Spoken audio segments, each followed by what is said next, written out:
Praise the lord. ప్రభునందు ప్రియమైన వారలారా, మీకు ఈ ఉదయకాల శుభములు తెలియచేస్తూ ఉన్నాను.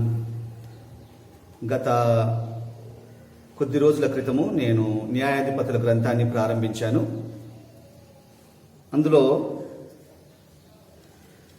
యెహూదును గురించి మనము ధ్యానం చేశాం. యెహూదు తర్వాత జరిగిన సంఘటనలు మరి ఈ దినము మనము ధ్యానం చేద్దాం. న్యాయాధిపతుల కాలంలో జరిగినటువంటి ఆ యొక్క వరుసగా జరుగుతున్నటువంటి ఆ యొక్క పాపాన్ని గురించి మనం చూసాం. 4 విషయాలు ప్రధానమైనవిగా చూసాం. ప్రజలు దేవుణ్ణి విడిచి తిరుగుబాటు చేసి విగ్రహారాధికులైనట్టుగా మనం చూసాం. అప్పుడు దేవుడు వారిని రాజ్యానికి శత్రువులకు అప్పగించినట్టుగా మనము చూసాం. వారు మిక్కిలి హీన దశలో యెహోవాకు మొరపెట్టినప్పుడు దేవుడు వారి కొరకు కృప చూపించి నాయకులను లేవనెత్తాడు. ఆ నాయకుల ద్వారా దేవుడు వారిని విడిపించినట్టుగా మనము ప్రారంభంలో న్యాయాధిపతుల గ్రంథము ప్రారంభంలో మనం చూసాం. మరి ఆ న్యాయాధిపతి ఉన్నన్ని రోజులు దేశము నిమ్మలముగా ఉన్నది. ఈ న్యాయాధిపతులు యేసు ప్రభువుకు ముంగుర్తుగా ఉన్నారు. అయితే దేవుడు వారికి న్యాయం తీర్చే ఆధిక్యత అవకాశం ఇచ్చినప్పటికీ వారిలో ఏదో ఒక లోపము కనబడింది. అందుకొరకే మెస్సయ్య కొరకు ఒక సమర్థవంతమైన నాయకుడి కొరకు వారు ఎదురు చూస్తున్నట్టుగా మనం చూసాం. ఈ నాయకులందరూ కూడా ఈ న్యాయాధిపతులు న్యాయాధిపతి అయిన మృతులకును సజీవులకును తీర్పు తీర్చే ప్రభు అయిన లేదా నాయకుడైన యేసు ప్రభువుకు ముంగుర్తుగా ఉన్నారు. మరి దినము మనము 4వ అధ్యాయాన్ని మనం చూద్దాం. 4వ అధ్యాయంలో మొదటి వచనములు, యెహూదు మరణమైన తరువాత ఇశ్రాయేలీయులు ఇంకనూ యెహోవా దృష్టికి దోషులైరి గనుక యెహోవా హాసోరులో ఏలు కనాను రాజైన యాబీను చేతికి వారిని అప్పగించెను. అతని సేనాధిపతి అన్యుల హరోషేతులో నివసించిన సిసేరా. అతనికి 900 ఇనుప రథములుండెను. అతడు 20 సంవత్సరములు ఇశ్రాయేలీయులను కఠినమైన బాధ పెట్టగా ఇశ్రాయేలీయులు యెహోవాకు మొర్రపెట్టిరి. ప్రియులారా, యెహూదు కాలంలో 40 సంవత్సరాలు వారు నెమ్మదిని అనుభవించారు. యెహూదు మరణమైన తర్వాత మళ్ళీ సమస్య మొదలైంది. మీరు గమనించండి, నాయకుడు ఉన్నన్ని రోజులు ప్రజలు క్రమంగా పద్ధతిగా ఉన్నట్టుగా మనం చూస్తున్నాం. ఎప్పుడైతే నాయకుడు మరణించారో ప్రజల యొక్క విచ్చలవిడితనాన్ని మనం చూస్తున్నాం. కాబట్టి కుటుంబంలో కానివ్వండి, దేశంలో కానివ్వండి, సమర్థవంతమైన నాయకుల యొక్క అవసరత ఉన్నది. సో క్రైస్తవ కుటుంబాలలో దేవుని వాక్య విలువలు కలిగినటువంటి గృహ యజమానులు వ్యవస్థ ఉండాలి. అప్పుడు దైవిక నెమ్మదిని అనుభవిస్తాం. ఆ భయభక్తులు లేకపోతే ఆ కుటుంబం అస్తవ్యస్తంగా ఉంటుంది. ఇశ్రాయేలీయుల పరిస్థితి కూడా అదే విధంగా ఉన్నది. నాయకుడు లేడు, ప్రజలు విచ్చలవిడిగా జీవిస్తూ ఉన్నారు. అప్పుడు దేవుడు వారిని కనానీయుడైనటువంటి యాబీను చేతికి వారిని అప్పగించినట్టుగా మనం చూస్తున్నాం. వారు అతని యొక్క సైన్యాధిపతి అయిన సిసేరా ఇనుప రథాలున్నాయి, 900 ఇనుప రథాలున్నాయి. కఠినమైన బాధకు వారి ఇశ్రాయేలు ప్రజలను కఠినమైన బాధ పెట్టినట్టుగా మనం చూస్తున్నాం. ప్రియులారా, సిసేరా యాబీను కంటే కూడా దుర్మార్గుడు, క్రూరుడు, భయంకరుడు. సో ఇశ్రాయేలు ప్రజలు కఠినమైన బానిసత్వము, దాసత్వం కింద ఉన్నారు. అప్పుడు వారు యెహోవాకు మొర్రపెట్టినట్టుగా మనం చూస్తున్నాం. అప్పుడు దేవుడు నాయకులను లేవనెత్తాడు. మరి ఈ యొక్క 4వ అధ్యాయం 5వ అధ్యాయంలో విషయం ఏంటి అంటే ఒక స్త్రీని లేవనెత్తినట్టుగా మనం చూస్తున్నాం. ఆ నాయకురాలు పేరు దెబోరా. మరి పురుషులు లేరా అని అంటే ఉన్నారు. బారాకు అనే నాయకుడు ఉన్నాడు. కానీ బారాకు దేవుడిచ్చిన అవకాశాన్ని సద్వినియోగం చేసుకోలేకపోయాడు. అంటే అప్పర్ రోల్ తీసుకోలేకపోయాడు. పిల్లారా, దేవుడు మనకు అవకాశాలు ఇస్తున్నప్పుడు, మనల్ని పని చేయమని చెప్తున్నప్పుడు మనం చేయకపోతే ఆ ఆధిక్యతలు వేరే వారికి వెళ్ళిపోతాయి. దేవుడు తన పనిని జరిగించుకుంటాడు. దేవుడు తన పనిని ఆపుకోడు. దేవుడు చెప్పింది సత్యము కాబట్టి తన పని జరుగుతుంది. మనం చేయకపోతే అది ఎవరి ద్వారా జరిగించాలో వారి ద్వారా దేవుడు జరిగించుకుంటాడు. ఈ దినము మరి ఆ పాఠాన్ని మనం నేర్చుకుందాం. 4వ వచనాన్ని చూస్తూ ఉన్నాం. 4వ వచనాన్ని, ఆ కాలమున లప్పిదోతునకు భార్య అయిన దెబోరా అను ప్రవక్తి ఇశ్రాయేలీయులకు న్యాయాధిపతిగా ఉండెను. మరి ఈమె ఎఫ్రాయిము మన్యంలో ఆ యొక్క సరళ వృక్షం కింద గుడారం వేసుకొని ప్రజలకు న్యాయాధిపతిగా ఉండి తీర్పు తీరుస్తూ ఉంది. లప్పిదోతు యొక్క భార్య. ఏ గోత్రమో మనకు తెలియదు. ఆమె ఉన్నటువంటి స్థలం ఎఫ్రాయిము ప్రాంతం కాబట్టి బహుశా ఎఫ్రాయిమీరాలు అయి ఉండవచ్చును అని అనుకోవడం మాత్రమే. పిల్లలు లేదా వేరే ప్రాంతం నుండి వచ్చి అక్కడ స్థిరపడిందా వి డోంట్ నో. కాబట్టి తెలియని విషయాలను దానికి ఏదో ఆపాదించి చెప్పడం అది సరి అయినది కాదు. తాను మరి ఎఫ్రాయిము ప్రాంతంలో ఉన్నది కాబట్టి ఆ ప్రాంతానికి చెందిన మరి స్త్రీగా మనము గుర్తించవచ్చును. అయితే ఎప్పుడైతే తాను ప్రవక్తిగా ఉండి వారికి న్యాయం తీరుస్తూ నాయకురాలుగా ఉండి పని చేస్తుందో దేవుడు ఆమెకు ఒక విషయాన్ని తెలియచేశాడు. చూడండి దయచేసి,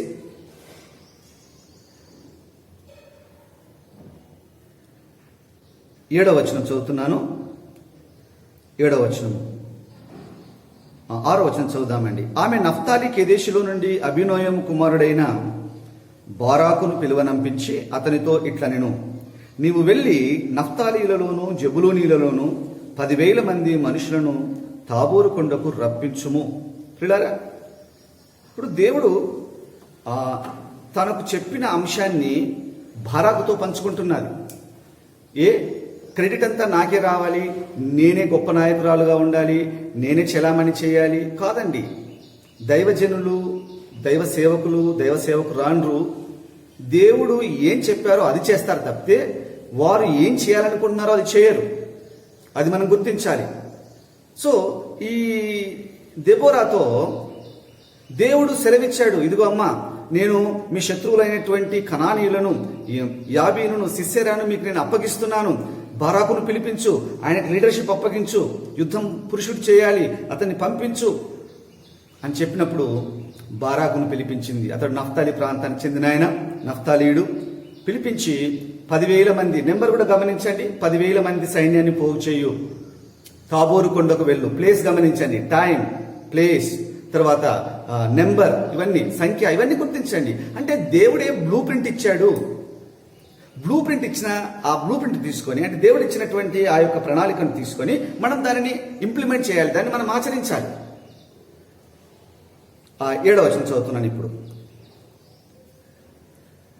నేను నీ దగ్గరకు యాబీను సేనాధిపతి అయిన సిసేరాను, అతని రథములను, అతని సైన్యమును కీషోను ఏటి యొద్దకు కూర్చి నీ చేతికి అతనిని అప్పగించేదనని ఇశ్రాయేలీయుల దేవుడైన యెహోవా సెలవిచ్చి ఉండలేదా అని దెబోరా చెప్పగా, ఎవరు చెప్పారంటండి? ఇదిగో నువ్వు 10,000 మంది సైన్యాన్ని తీసుకో, తాబోరు కొండకు వెళ్ళు, అక్కడ నువ్వు నిలబడు, యుద్ధానికి సిద్ధపడు అని చెప్పినప్పుడు, నేను యాబీనును సిస్సెరాని దగ్గరికి రప్పిస్తా, యుద్ధానికి తీసుకొస్తా. రాజుల హృదయము యెహోవా చేతిలో నీటి కాలం. అంటే రాజు హృదయాన్ని ఎటు తిప్పాలో ఎవరి వశంలో ఉంది? దేవుని వశంలో ఉంది. అయితే ఆయనను విశ్వసించిన బిడ్డగా, ఆయన ద్వారా రక్షణ పొందుకున్న బిడ్డగా నువ్వు ఆయన విశ్వసిస్తున్నావా? దయచేసి ఈ యొక్క క్లిష్ట పరిస్థితులలో, ఈ యొక్క ఈ ప్రతికూల పరిస్థితులలో దేవుణ్ణి విశ్వసించడం నేర్చుకుందాం. దేవుణ్ణి పూర్తిగా నమ్ముదాం, ఏమీ అనుమానించకుండా దేవుణ్ణి నమ్ముదాం. అవునండి, ఎప్పుడైతే దెబోరా ఈ యొక్క మరి విషయము బారాకుతో చెప్పినారో అప్పుడు ఏం చేయాలి? బారాకు సంతోషించాలి. అయ్యో, దేవుడు నాకు అవకాశం ఇచ్చాడా, దేవుడు నాకు ఆధిక్యతనిచ్చాడా, దేవుడు తెలియచేస్తున్నాడా, కమాన్ నేను వెళ్తానక్క అని చెప్పాలి. విచారకరం ఏంటి అని అంటే, చూడండి దయచేసి 8వ వచనం చదువుతున్నాను. బారాకు, నీవు నాతో కూడా వచ్చిన ఎడల నేను వెళ్ళేదను గాని నీవు నాతో కూడా రాని ఎడల నేను వెళ్ళనని ఆమెతో చెప్పాను. ఎంత విచారకరమో మీరు ఒకసారి అర్థం చేసుకోండి. She a lady. అంటే నేను ఇక్కడ లేడీ తక్కువ అని చెప్పట్లేదు. దేవుడే పురుషునికి ఆధిక్యతనిచ్చాడు. దేవుడే ఆదాముకు ఆ యొక్క అప్పర్ హ్యాండ్ ఇచ్చాడు. ఆదాము పక్కన ఉన్నాడు, చూస్తూ ఉన్నాడు, మౌనంగా ఉన్నాడు, చేతులు ముడుచు కూర్చున్నాడు. దయచేసి దేవుడు ఎవరిని ఏ పని చేయమన్నారో ఆ పని చేద్దాం. యుద్ధం ఎవరు చేయాలి? యుద్ధంలో నాయకత్వం ఎవరు వహించాలి? పురుషులు వెళ్ళాలి, పురుషులు యుద్ధం చేయాలి. ఆ ఆధిక్యత బారాక్ ఇస్తే బారాక్ అంటున్నాడు అంటే బారాకు సందేహించాడు, భయపడ్డాడు, అవిశ్వాసానికి లోనయ్యాడు. అంటున్నాడు, నేను ఈ భాషను వాడుతున్నాను, అక్క నువ్వు నాతో వస్తేనే నేను యుద్ధానికి వెళ్తా, లేకపోతే నేను యుద్ధానికి వెళ్ళను. ఎంత విచారకరం ప్రియులారా. అప్పుడు దెబోరా ఈ మాట అంటూ ఉన్నారు. అప్పుడు ఆమె, నీతో నేను అగత్యముగా వచ్చేదను, నీతో నేను తప్పకుండా వస్తాను. What a lady! ఇదండి ధైర్యం అంటే, ఇదండి విశ్వాసం అంటే. నేను నీతో అగత్యముగా వచ్చేదను. అయితే నీవు చేయు ప్రయాణము వలన నీకు ఘనత కలగదు. యెహోవా ఒక స్త్రీ చేతికి సిసేరాను అప్పగించునని చెప్పి తాను లేచి బారాకుతో కూడా కెదేషునకు వెళ్ళెను. ఏమంటున్నారండి? అయ్యా, నువ్వు దేవుని అనుమానించావు, దేవుని వాక్యాన్ని నమ్మట్లేదు, దేవుని మాటను విశ్వసించటం లేదు. నీవు చేస్తున్న ఈ ప్రయాణం లేదా ఈ పోరాటం వలన, ఈ యుద్ధం వలన నీకు ఘనత కలగదు. దేవుడు నీకు ఘనత ఇవ్వాలి అని, నిన్ను గొప్ప చేయాలని, నిన్ను గొప్పగా ఉంచాలని దేవుడు నిన్ను ఎన్నుకుంటే నీకు నీవే నీ అవిశ్వాసం, నీ అనుమానం, నీ సందేహము, నీకు నీవే సెల్ఫ్ గోల్ చేసుకుంటున్నావు, నీకు నీవే పడిపోతున్నావు. అవతల వ్యక్తి పడగొట్టక ముందే నువ్వు బోల్తా పడిపోతున్నావు. ఇది చాలా విచారకరం. అవునండి, ఇశ్రాయేలు ప్రజలు కాదేష్ బర్నే అనే దగ్గర ఎందుకు ఓడిపోయారు? శత్రువును బట్టి కాదండి, దయచేసి వారి యొక్క ఆలోచన విధానాన్ని బట్టి. వారు అక్కడ ఏమన్నారో తెలుసా? ఇదిగో మేము వెళ్ళి చూసినటువంటి ఆ జనులు ఉన్నత దేహులు, ఆజానుబాహులు, వారు చాలా ఎత్తుగా పొడుగుగా ఉన్నారు. వారి టెక్నాలజీ, వారి ఇల్లు, వారి ప్రాకారాలు, వారి భోజనము, వారు హైఫై. మేము వారి దగ్గర నిలబడ్డప్పుడు మేము మిడతల్లాకున్నాము అంటున్నారు. ఏమండి, వారి దగ్గర మేము నిలబడ్డప్పుడు మిడతల్లాకున్నాము. మా దృష్టికి మేము మిడతల్లాకున్నాము, వారి దృష్టికి కూడా అట్లే ఉన్నాము. ఎవరు చెప్పినారు మీకు? నీ దృష్టికి నువ్వు మిడతవేమో కానీ అవతల వాడి దృష్టికి కూడా నువ్వు మిడతవని చెప్పేసి నీకెవరు చెప్పినారు? దేవుడేమో నువ్వు గొప్పోడివి, నువ్వు నా బిడ్డవు, నా సొత్తు, నేను నీకు ఇస్తున్నాను అని వాగ్దానం చేసిన దేవుని యొక్క వాగ్దానం ఏమైంది? పిల్లారా, ఇలాంటి ప్రతికూల పరిస్థితులలో పూర్తిగా దేవుని వాక్యాన్ని విశ్వసించు. కేవలం విశ్వాసం మాత్రమే కుదరదు. యెహోషువ గ్రంథం నుండి మనం న్యాయాధిపతుల గ్రంథానికి వచ్చాం. విశ్వాసము, విధేయత, పూర్తి విధేయత. అప్పుడు నీ జీవితంలో దైవిక కార్యాలు, అవునండి, దైవిక శక్తిని నువ్వు అనుభవిస్తావు. విచారకరం, బారాకు దెబోరాతో అంటున్నారు, నీవు వస్తేనే కానీ నేను యుద్ధానికి వెళ్ళను. అప్పుడు దెబోరా స్పందిస్తూ, అగత్యంగా నేను నీతో వస్తాను, కానీ దేవుడు నిన్ను ఘనపరచాలి అనుకున్నాడు, దేవుడు నిన్ను ఉన్నతంగా ఉంచాలి అనే ఆధిక్యతని ఇచ్చే దేవుడు ఆ యొక్క ఘనత నీకు రాదు, కానీ ఒక స్త్రీకి ఇవ్వబడుతుంది. అప్పుడు యుద్ధానికి వెళ్ళాడండి. 10,000 మంది సైన్యాన్ని సమకూర్చుకొని తాబోరు కొండకు వెళ్ళాడు. ఈ సంగతి యాబీనుకు సిసేరాకు వినబడింది. వారు 900 ఇనుప రథాలు తీసుకుని యుద్ధానికి వచ్చారు. మనం ఈ వచనం చూద్దాం. యుద్ధం ప్రారంభించబడింది. దయచేసి 4వ అధ్యాయం, న్యాయాధిపతుల గ్రంథం 4వ అధ్యాయం 14వ వచనం. దెబోరా బారాకుతో చెప్తూ ఉన్నారు.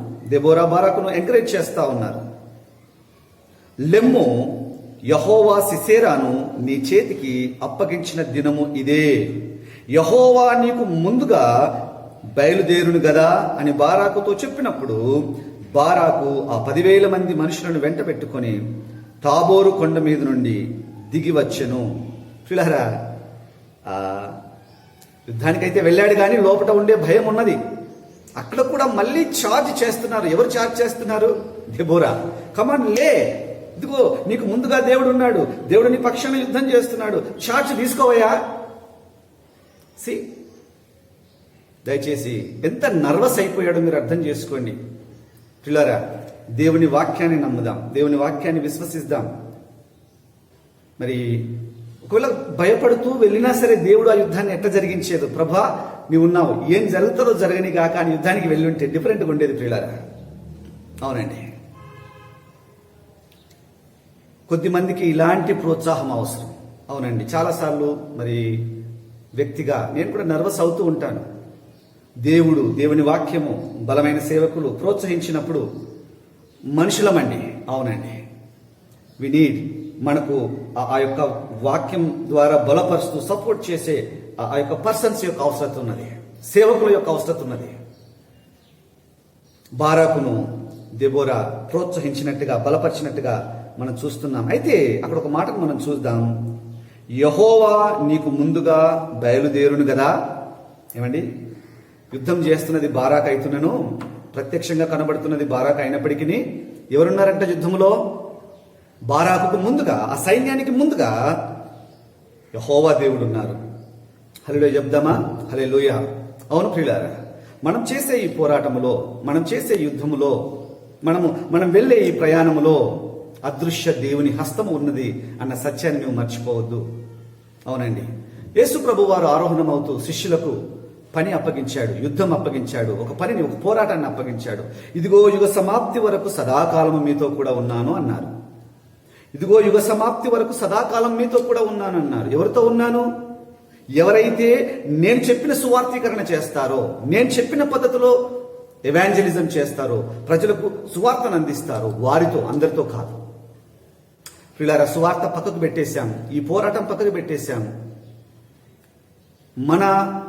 మన యొక్క పోరాటం, మన ఆలోచన విధానంతో మనం చేస్తున్నటువంటి పనులను పెద్దపీట వేశాం. ఈ దినం మనల్ని మనం సరి చేసుకుందాం. దేవుని పద్ధతిలో, దేవుడు చెప్పినట్టుగా, దేవుని స్థలములో, దేవుడిచ్చిన సమయంలో, మరి దేవుడిచ్చిన సంఖ్య, దేవుని పద్ధతిలో వెళ్ళినప్పుడు దేవుడు మన ముందుంటాడు. అవునండి,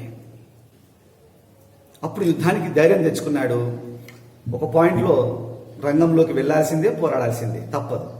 ఆ పాయింట్ వచ్చింది, కత్తి తీశాడు, రంగంలోకి వెళ్ళాడు. ఆశ్చర్యం ఏంటి అని అంటే చూడండి, 14వ వచనం, 15వ వచనం చదువుతున్నాను.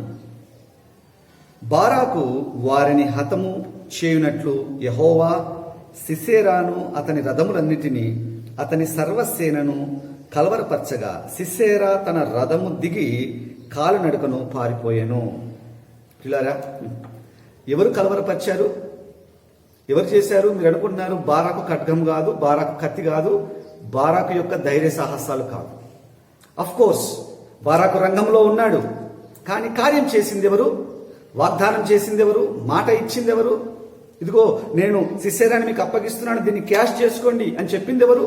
యాబీనుని మీకు అప్పగిస్తున్నాను, దీన్ని సొమ్ము చేసుకొని చెప్పింది ఎవరు? దేవుడు చెప్పాడు.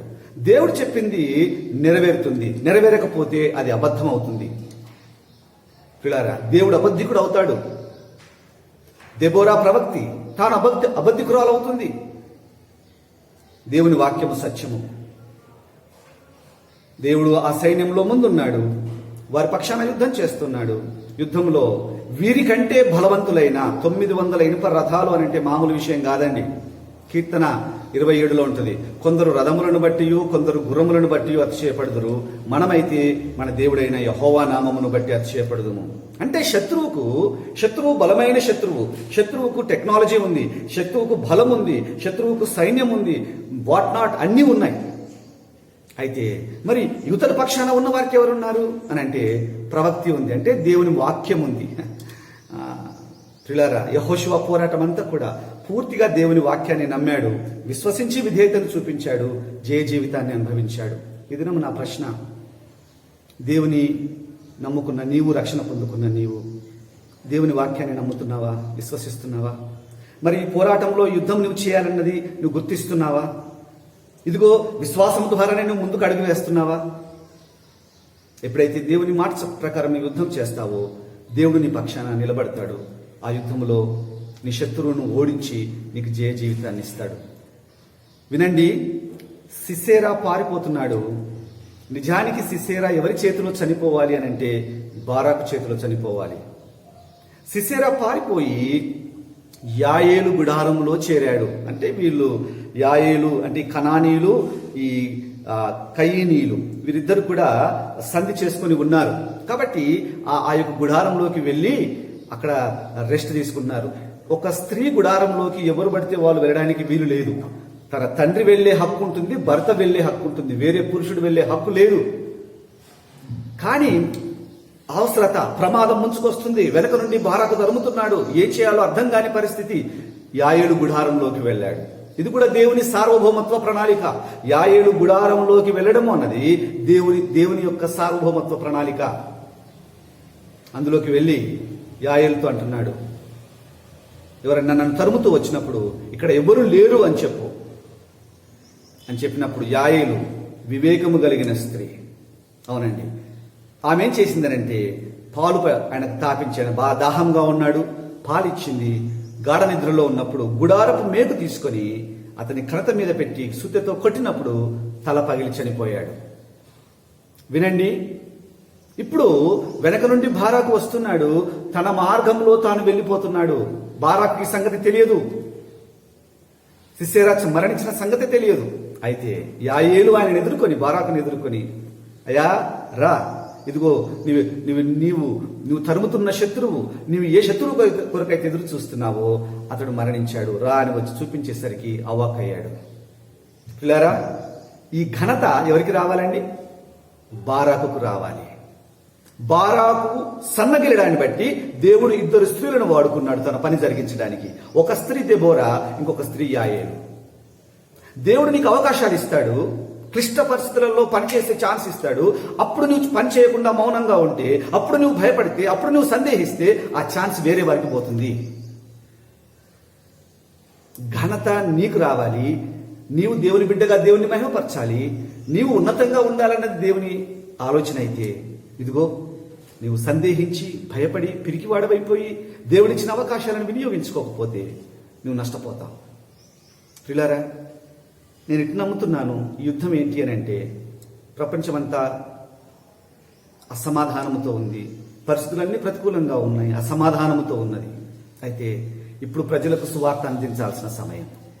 ఇప్పుడు ప్రజలకు నిరీక్షణతో కూడిన మాటలు అందించాల్సిన సమయం. ఇదిగో ఇప్పుడు ప్రజలకు యేసును పరిచయం చేయాల్సిన సమయం. ఇది యుద్ధం, విశ్వాసి చేయాల్సిన పోరాటం. ఈ పోరాటంలో అనేక మంది హతసాక్షులయ్యారు. మనం అట్లేం అవటం లేదే. శత్రువును అప్పగిస్తాను అంటున్నాడు దేవుడు, సిసెరాను అప్పగిస్తాను అంటున్నాడు. నమ్ముదాం ఈ దినం. గొప్ప శత్రువు. నేనైతే ప్రతిరోజు యథార్థంగా చెప్తున్నాను, ప్రార్థన చేసినప్పుడల్లా దేశం కొరకు ప్రధానమంత్రి, రాష్ట్రపతి, ముఖ్యమంత్రి, రాష్ట్ర మంత్రివర్గము, నాయకులు, కాలనీ వారు, బాలాజీ నగర్ అందరి కొరకు ప్రార్థన చేస్తున్నాను. ఎవరి హృదయం దేవుడు, వారి కొరకు నేను దేవుని అడుగుతున్నాను. ఎందుకంటే దేవుని వాక్యం చెప్తుంది. నమ్ముదాం దేవుని వాక్యాన్ని. పిల్లారా, దేవుని వాక్యాన్ని ఉన్నట్టుగా నమ్ముదాం. ఆయన చెప్పినట్టుగా యుద్ధం చేద్దాం. ఆయన ఇచ్చే విజయాన్ని పొందుకుందాం. ఆ తర్వాత ఏం జరిగింది అని అంటే, దయచేసి వీరు అంతకంతకు హెచ్చయ్యారు. చూడండి, 22వ వచనం చదువుతున్నాను. అతడు చచ్చెను, బారాకు సిసెరాను తరుముచుండగా, క్షమించాలండి, దయచేసి ఇంకా కిందికి వస్తున్నాను నేను. 23వ వచనము, 24వ వచనము. ఆ దినమున దేవుడు ఇశ్రాయేలీయుల ఎదుట కనాను రాజైన యాబీనును అణచెను. తరువాత వారు కనాను రాజైన యాబీనును సంహరించు వరకు ఇశ్రాయేలీయుల చెయ్యి కనాను రాజైన యాబీనుకు విరోధముగా అంతకంతకు హెచ్చుచూ వచ్చెను. ఏమండి, కనానీయులను అందరినీ, చాలా జనాంగాలను, ట్రైబ్స్ను వీరు పారదోలారు, కానీ కనానీయులను మాత్రము వీరు పారదోలలేకపోయారు. అవునండి, ఈ ఫిలిస్తీన్లను, కనానీయులను వారు వశం కాలేదండి. వారు బలమైన శత్రువుగా ఉన్నారు. ఆ బలమైన శత్రువును దేవుడు పారదోడమే కాకుండా అంతకంతకు ఇశ్రాయేలులకు అప్పర్ హ్యాండ్ ఇచ్చాడు. నీ జీవితంలో ఏది బలమైన శత్రువు, ఏది నిన్ను అణచివేస్తా ఉంది, ఏది నెమ్మది లేకుండా చేస్తా ఉంది? 2 థింగ్స్. దయచేసి మనలో ఉన్న శత్రువు ఒక ఆయన ఉన్నాడు. మనల్ని డెవలప్ కానివాడు, మనల్ని బెదరగొడుతుంటాడు, మనల్ని అణచేస్తుంటాడు. నేను ఉదయకాలం ఒక వాక్యం చదివాను.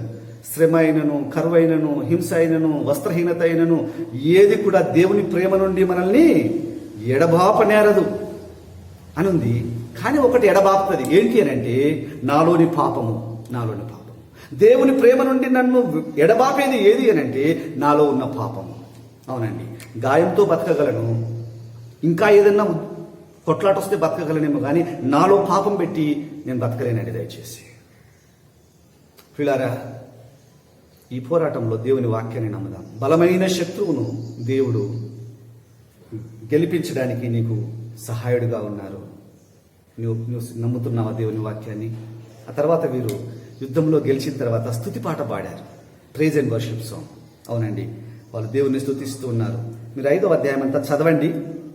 ఆ దినమున దెబోరాయు అభినోయము కుమారుడైన బారాకును ఈ కీర్తన పాడిరి. ఈ కీర్తనలో మీరు గమనించండి, ఈ కీర్తన 5వ అధ్యాయంలో 24వ వచనం చదువుతున్నాను. 24వ వచనము, కయీనీయుడైన హేబేరు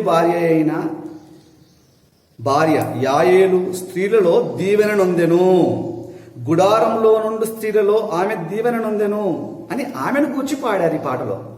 నిజానికి ఎవరిని గూర్చి పాడాలి? బారాకు దీవెన నొందెను, బారాకు దేవుని చేత ఆశీర్వదించబడెను, బారాకు దేవుని సాధనము అనాలి. కానీ అట్లా వాడలేదు. అన్యురాలు, ఒక అన్యురాలను దేవుడు వాడుకున్నాడు. పిల్లరా, దినము మనల్ని మనం పరిశీలన చేసుకుందాం.